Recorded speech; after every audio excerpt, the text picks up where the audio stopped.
پاکستان کې د ماشومانو د حقوقو غیر دولتي تنظیم ساحل په خپل تازه ریپورت کې ویلي چې په خیوات کې روان کال د جنوري او جون میاشتو په منځنۍ موده کې اوسطاً په درزونو بنیادونو 12 ماشومان د جنسي تیرو نه ګرځول شوي دي. په ماشومانو تشدد او په ځانګړي ډول د جنسي تیرو د مخنیوي لپاره د کارکونکو غیر دولتي تنظیم ساحل په دې ریپورت کې ویلي شوي دي چې د سرکني کال په لومړو شپږو میاشتو کې د ماشومانو سره د زیاتیو ټولې 2000 او 220 شپې مهته راغلي دي. د ساحل په ریپورت کې راغلي چې د روان کال په لومړو شپږو میاشتو کې د شپږو 14 کلونو د عمر 450 جنکې او 1500 کم سل خلکان د تشدد نه ګرځول شوي دي. پاکستان کې د ماشومانو په ضد د تشدد پیښو کې د زیاتوالي علت څه دي؟ په دې اړه قانون پوه امتیاز احمد وایي چې د ماشومانو په ضد د تشدد او جنسي تیرو په ذکر وست تر بل سیوا کیږي چې د ادارو ترمنځ همکاري نشته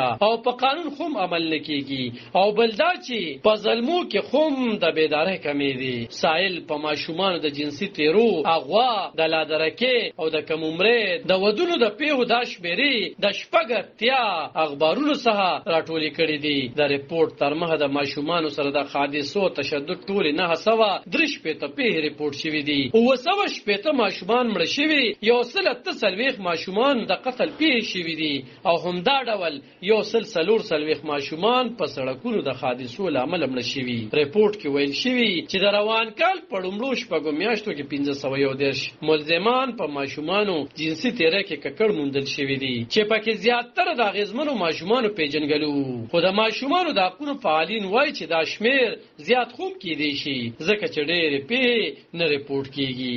د ماشومانو د حقوقو فعال هناکیانی وایي چې ریاست په خپل ذمہوارو سترګې پټې کړې دي. واکمنان بهر نړۍ ته لاړ شي او په نړیواله کچه د ماشومانو د حقوقو د خوندي ساتلو په قراردادونو لاسلیکونه وکړي، خو چې دلته بیرته راشي نو هر څه هېر کړي. ریپورت وایي چې په 912 پیښو کې د ماشومانو سره ناسم چلند کوونکي د هغوی پیژنګلو او په 402 کم سل پیښو کې د ماشومانو سره زیاتې کوونکي ناشنا کسانو.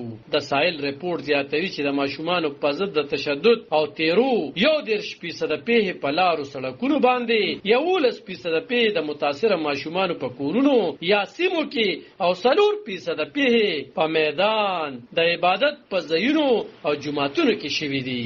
حالب خان شیرپو دلبر نیوز 400